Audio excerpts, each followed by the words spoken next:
In 1968, Richard Nixon won the Republican nomination for president. He opposed Hubert Humphrey, who led the badly splintered Democratic Party. During his campaign, Nixon called for the support of ordinary Americans, people he called the silent majority. Their support and the divisions within the Democratic Party helped him win the election. Nixon's first term in office was full of ups and downs. The war in Vietnam raged on, and Nixon's promise to end it remained unfulfilled. Nixon had foreign policy successes, though. He made trips to China and the Soviet Union, improving relations with these powers. Boosted by his foreign policy successes, Nixon's approval ratings were high as he neared the 1972 election. That November, Nixon won 61% of the popular vote. He won all the electoral votes except those of Massachusetts and Washington, D.C. It was an overwhelming victory. Ironically, though, Nixon's career was already caught in a downward spiral. In June 1972, during the campaign, Washington, D.C. police arrested 5 men who had illegally entered the headquarters of the Democratic Party in the Watergate complex. The police quickly learned that one of the 5 worked for Nixon's re-election committee. Washington Post reporters Bob Woodward and Carl Bernstein began to investigate the burglary. They published stories about various dirty tricks used by the Nixon administration to try to damage the campaigns of opponents. Meanwhile, FBI investigators concluded that Watergate was related to a series of illegal activities undertaken by Nixon's re-election committee.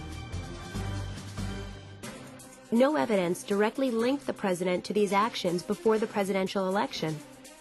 But in 1973, Watergate became a crisis for his presidency. In April, Nixon had to ask 3 of his top aides to resign because of their involvement in covering up Watergate and other illegal activities. A few months later, a special Senate committee began nationally televised hearings into the scandal.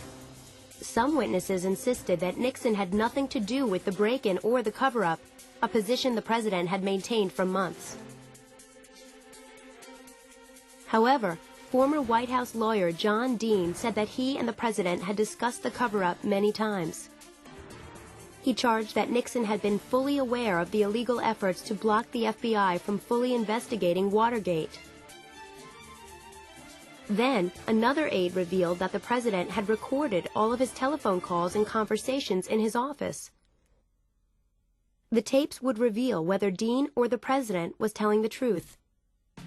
The president refused to hand over these tapes to the Senate committee or to the special prosecutor in charge of investigating the cover-up. Nixon claimed that he did not have to surrender the tapes because of executive privilege, which he said allowed presidents to keep White House conversations private. Meanwhile, Nixon's vice president, Spiro Agnew, was forced to resign from office in October 1973 due to an unrelated charge of taking bribes. Nixon selected Gerald Ford to be his new vice president.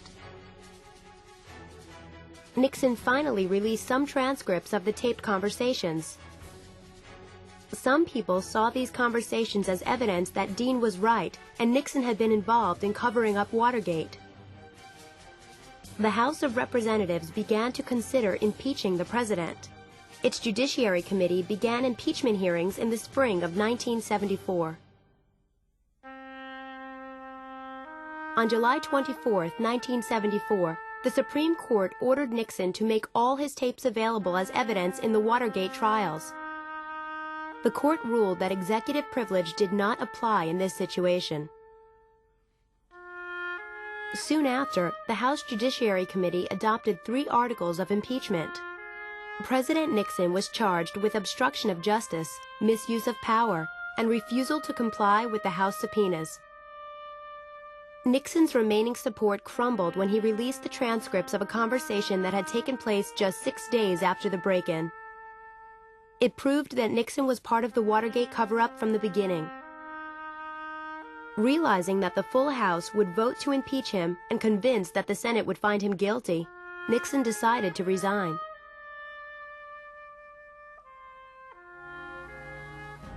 I have never been a quitter. To leave office before my term is completed is abhorrent to every instinct in my body. But as president, I must put the interests of America first. As Nixon left Washington, Vice President Gerald Ford was sworn in as president. The mood of the nation lifted. That changed a month later, though. Ford granted Nixon a pardon for any crimes he might have committed while serving as president. Ford's action would come back to haunt him when he ran for election to the presidency in 1976. Democrat Jimmy Carter won that election. His victory had a lot to do with public reaction against the Watergate scandal and Ford's pardon of Nixon. Once in office, though, Carter faced an energy crisis. During the 1970s, gas prices increased by 400%. The winter of 1976 to 1977 saw many factories and businesses forced to close due to fuel shortages. Carter sent a bill to Congress aimed at raising taxes on crude oil to promote conservation. Because of poor leadership, however, the bill did not pass. Carter gained an important foreign policy success when he helped Egypt and Israel reach a peace agreement. Soon after, however, Carter found himself in the midst of a crisis in the Middle East. The United States had supported the Shah, or ruler of Iran, since the 1950s. In the late 1970s, widespread unrest forced the Shah to flee Iran, and a religious leader named the Ayatollah Khomeini came to power. Months later, the Shah came to the United States to receive cancer treatments. Furious, Iranian radicals stormed the U.S. Embassy in Tehran, Iran, and took more than 50 Americans hostage. For more than a year, Carter remained mired in the Iran hostage crisis. His efforts to use military and diplomatic means to gain release of the hostages failed. The hostages remained captive until the day Carter's successor, Ronald Reagan, took the oath of office as president in January of 1981. From Nixon to Carter, the presidency remained in crisis. Americans hoped that life would improve under the new president.